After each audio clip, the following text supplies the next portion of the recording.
નમસ્કાર વાલા વિદ્યાર્થી મિત્રો, સ્વાગત છે તમારું। આજે વાત કરીશું ધોરણ 7માં મિત્રો આપણી સામાજિક વિજ્ઞાનમાં પાઠ 18 આપેલ છે સંચાર માધ્યમ અને જાહેરાત, જેના પાઠનું આપણે સ્વાધ્યાયનું સંપૂર્ણ સોલ્યુશન આ વિડીયોમાં કરીશું। વિદ્યાર્થી મિત્રો, વિડીયોની શરૂઆત કરીએ તેના પહેલાં ખાસ ચેનલમાં નવા હોય તો ચેનલને પણ અવશ્ય સબસ્ક્રાઇબ કરી વિડીયોને લાઇક અને શેર કરવાનું પણ ન ભૂલતા। પાઠ નંબર 18 સંચાર માધ્યમ અને જાહેરાત, જેમાં પ્રશ્ન નંબર 1ની વાત કરીશું। યોગ્ય શબ્દો કે અંકો વડે નીચેના વિધાનોની ખલગ્યા પૂરો। મિત્રો, પ્રશ્ન 1, મિત્રની શુભેચ્છા આપવા ખલગ્યા કાર્ડનો ઉપયોગ થાય છે। આપણો જવાબ આવશે ગ્રીટિંગ કાર્ડ। 2, ભારતમાં ટેલિગ્રામની શરૂઆત ખલગ્યાના વર્ષમાં થઈ હતી। જવાબ આવશે 1885। 3, રેડિયો ખલગ્યા પ્રકારનું માધ્યમ છે। જવાબ આવશે શ્રાવ્ય એટલે કે સંચાર માધ્યમ।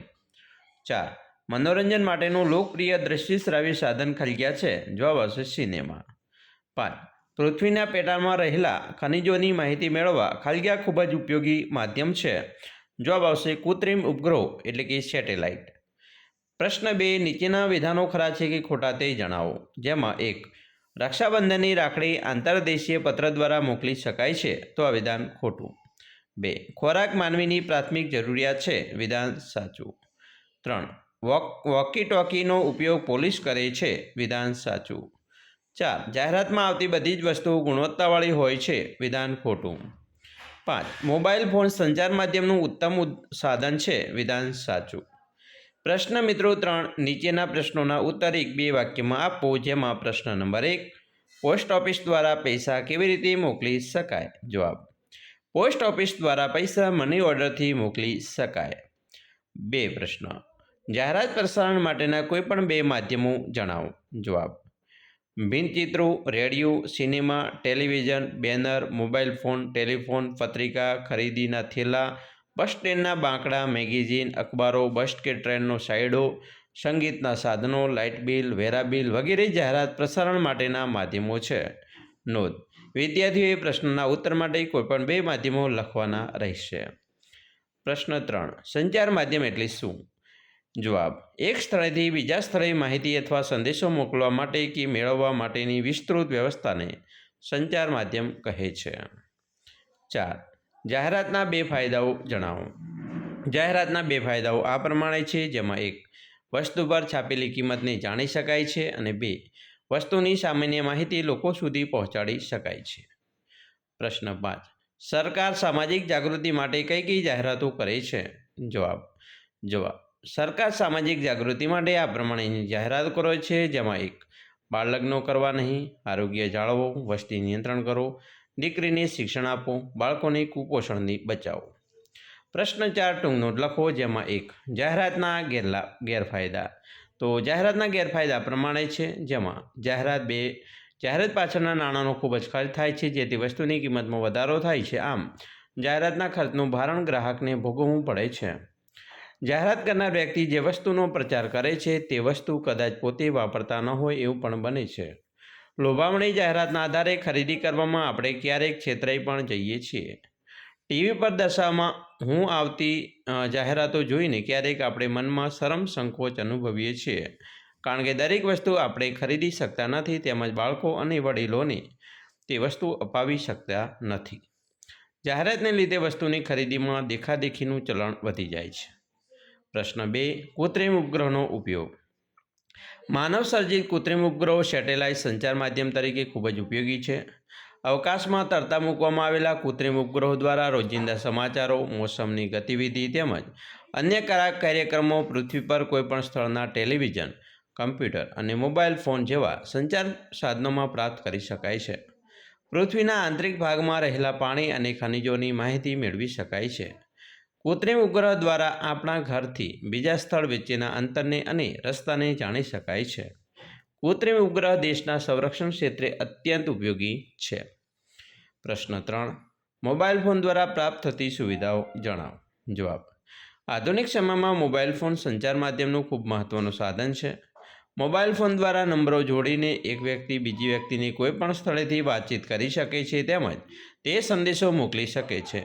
મોબાઈલ ફોનમાં ઘડિયાળ, video, audio player, calendar, calculator છે, રેડિયો વગેરે સુવિધાઓ હોય છે। મોબાઈલથી રેલવે, બસ અને સિનેમાની ટિકિટો બુક કરાવી શકાય છે. મોબાઈલ ફોનમાં વપરાતા ઇન્ટરનેટ દ્વારા ઘણી માહિતી મેળવી શકાય છે. વર્તમાન સમયમાં અનેક પ્રકારની સગવડો માટે મોબાઈલ ફોન અનિવાર્ય ઉપકરણ બન્યું છે. પ્રશ્ન 5. નીચેના પ્રશ્નોના ઉત્તર 2-3 વાક્યોમાં લખો. જેમાં 1. લોકશાહીમાં સંચાર માધ્યમો કેમ ઉપયોગી છે? જવાબ. લોકશાહી દેશમાં બનતા બનાવોની માહિતી લોકો સુધી પહોંચાડવા સંચાર માધ્યમ ખૂબ ઉપયોગી બન્યા છે. સરકાર લોકોના જીવનને ઉન્નત બનાવવા કયા કયા કાર્યો કરે છે તેની જાણકારી સંચાર માધ્યમો દ્વારા લોકો સુધી પહોંચાડી શકાય છે. સરકાર દ્વારા કરવામાં આવતા શિક્ષણ, કૃષિ, આરોગ્ય વગેરે કાર્યોની માહિતી સંચાર માધ્યમો દ્વારા મેળવી શકાય છે. સરકારના કાર્યો અને કામગીરી સામે વિરોધ પક્ષો તેમાં રહેલી ક્ષતિઓને ઉજાગર કરે છે. લોકશાહીમાં લોકમતનું મહત્ત્વ અનેક ગણું છે. દૈનિક, વર્તમાનપત્રો, રેડિયો, ટેલિવિઝન, ફિલ્મો વગેરે સંચાર માધ્યમો લોકમતને ઘડવામાં મહત્ત્વની ભૂમિકા ભજવે છે. આ ઉપર દર્શાવેલા કારણોસર લોકશાહીમાં સંચાર માધ્યમ ખૂબ જ ઉપયોગી છે. પ્રશ્ન 2. સંચાર માધ્યમોનો ઉપયોગ કેવી રીતે કરશો? જવાબ.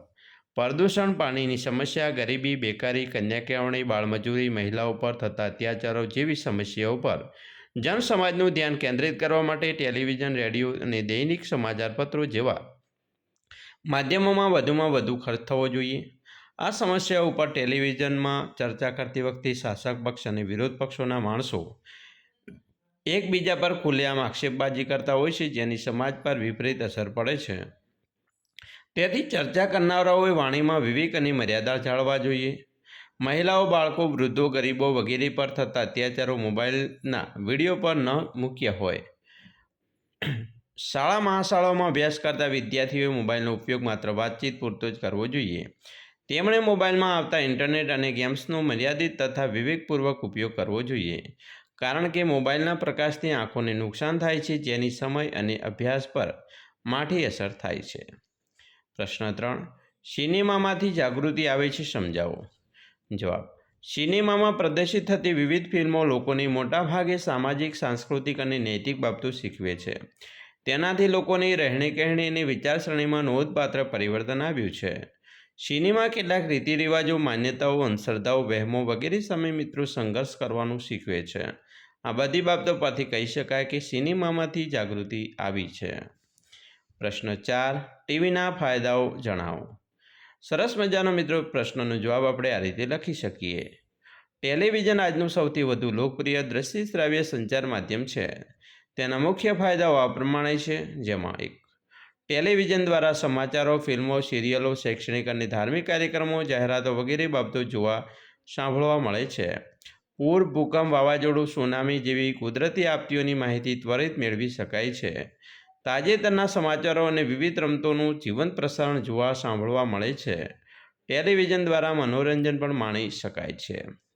તો મિત્રો, આ રીતે તમે તમારા પાઠનું સરસ મજાનું સંપૂર્ણ સચોટ સોલ્યુશન કરી શકો છો.